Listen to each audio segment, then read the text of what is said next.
Hey everybody, it's Robot here from Vespa Motorsport and ScooterWest.com. For all things Vespa in North America, you know where to go, ScooterWest.com. We got you covered if you're restoring an oddball like this pair of PKs here, or more likely you have a modern Vespa, we definitely got you covered. And if you got a vintage Vespa, we probably got you covered as well. So today I'm going to talk about a little rivalry that's happening in our shop here at Vespa Motorsport San Diego. So as you can see, there's a pair of Vespa PKs. First of all, let me tell you a tiny bit about these scooters. The small frame Vespa range was made from the 60s all the way through the 70s, and by the late 70s, Piaggio Vespa engineered the new sharper edges of the PX range. There was the P200E and the P125X, which were introduced in North America in 1978 year. Well, the classic small frame still was around. The small frame being the smaller size Vespa, you know, vintage style shifting Vespa. These are both shifting Vespas with a steel chassis, and it had a completely unique style motor. Someday I'll get around to doing a full rebuild of the small frame style motor. Well, the PX came around and the small frame just kind of lingered along, and then by the early 80s, Piaggio re-engineered the small frame. It never occurred in North America, but because by 1981, Vespas pulled out of the North American market. But in the rest of the world, especially Europe, the PK was what replaced the original small frame Primavera, the Vespa 50, the 50SS, 90, the Vespa 100, and so on. So this is what you got. These were probably just gray marketed, imported into the United States at some point. And to the right of me, Fabio, who works in the shipping department and parts, and to the left of me is Scott, my lead technician for Vespa Motorsport, owns these two scooters. They both had them for several years, and they've kind of been working on these scooters, I would say on and off, for about 2 years. And as you can see, Fabio's is nearly done.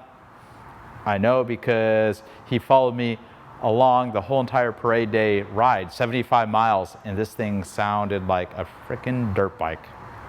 And I said, there's only gonna be one bike that's gonna break down on my ride, and it's gonna be this one. It didn't break down, it made it. Scott, on the other hand, he just barely finished it. Mechanically, I know he has it all up and running, I heard it running, but now he's working on some pretty crazy custom electrical stuff that he's doing.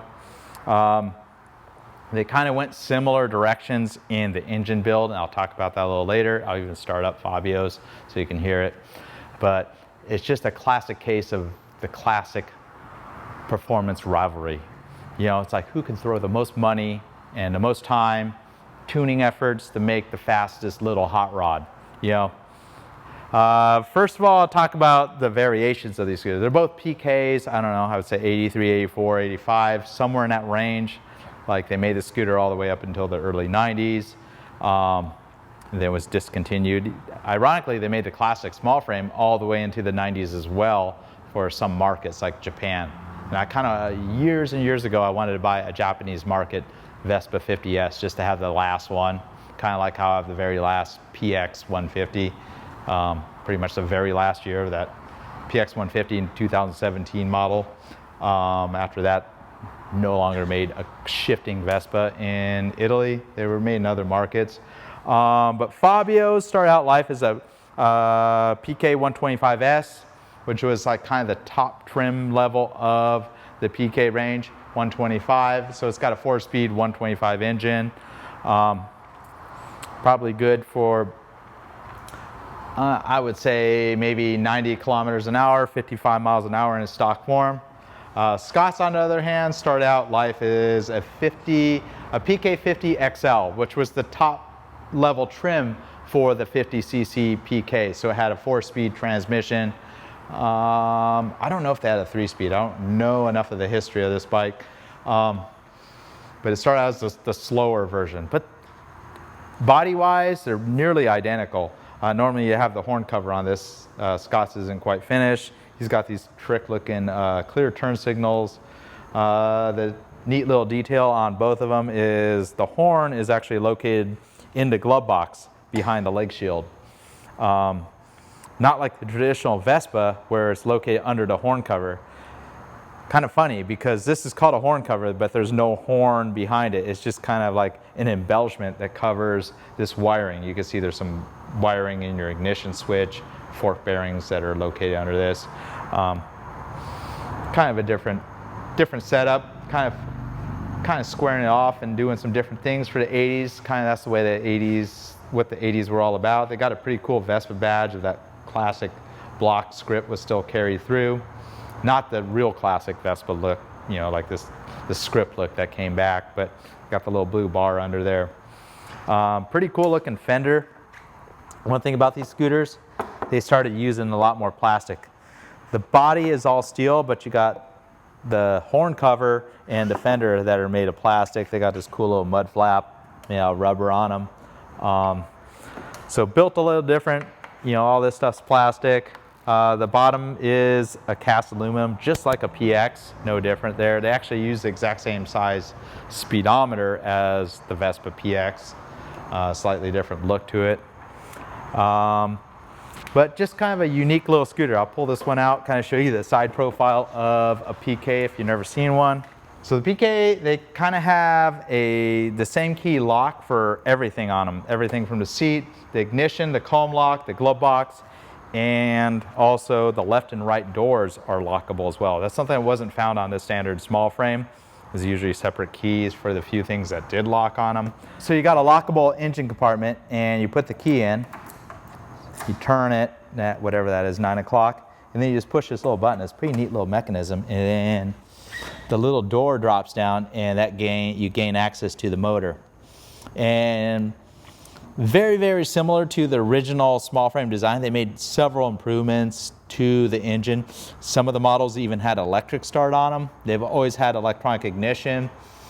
Both of these motors, both on Scott's and Fabio's, has been hot rodded quite a bit.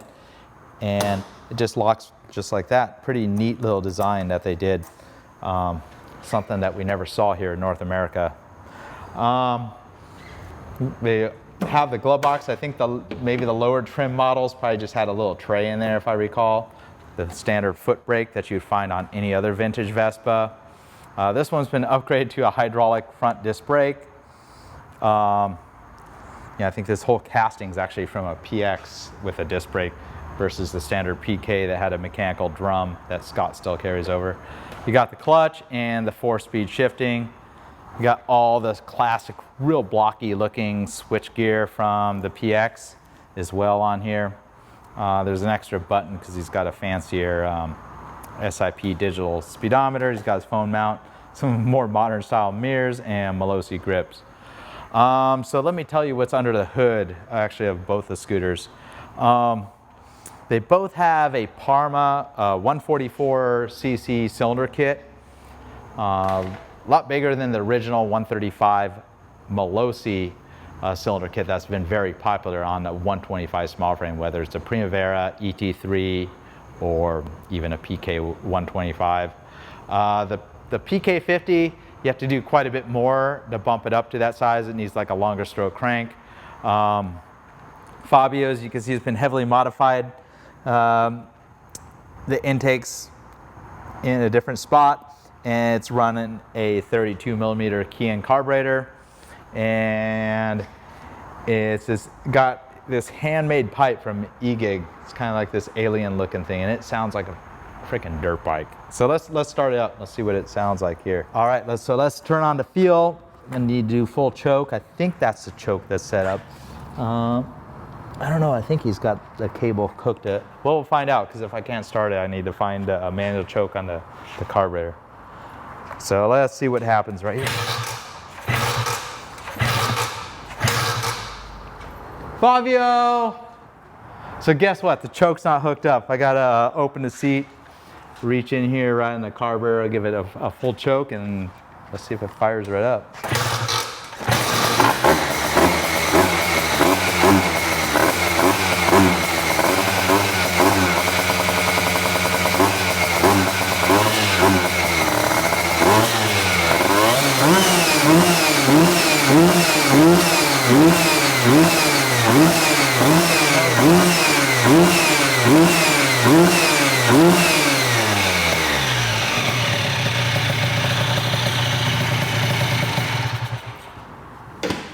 So that's not your grandfather's Vespa Allstate there. That thing's probably making, I would say 4 times more than what you'd find out of, no, maybe 6 times more horsepower than you'd find out of an old Allstate. So I'll probably do a sequel to this video. Once both of them are running, we'll see whose scooter is faster.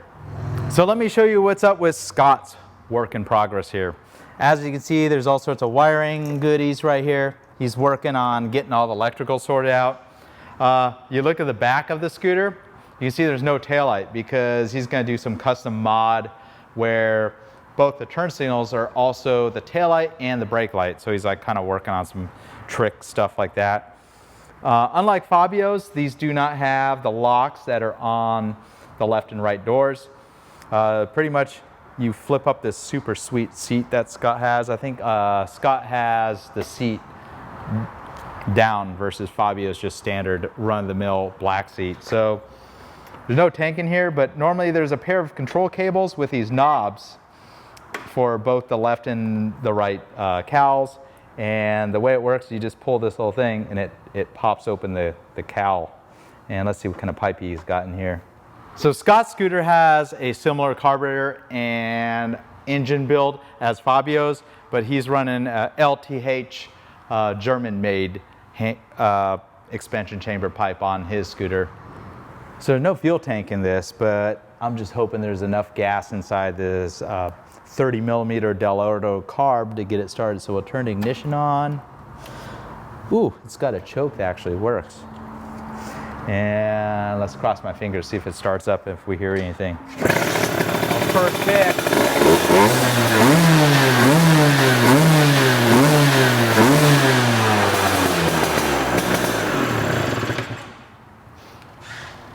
Pretty good for no gas tank. Oh shoot, I'm playing with people's employees' scooters that aren't mine. So you know what I'm gonna do? I'm gonna put these back together. It's after hours here at Vespa Motorsport. I'll pop these back in. I'm gonna push them back where they were, and hopefully Scott and Fabio don't know I was playing with their toys. Thanks for watching. This is Robot here from Vespa Motorsport and ScooterWest.com. Until next time, Robot here.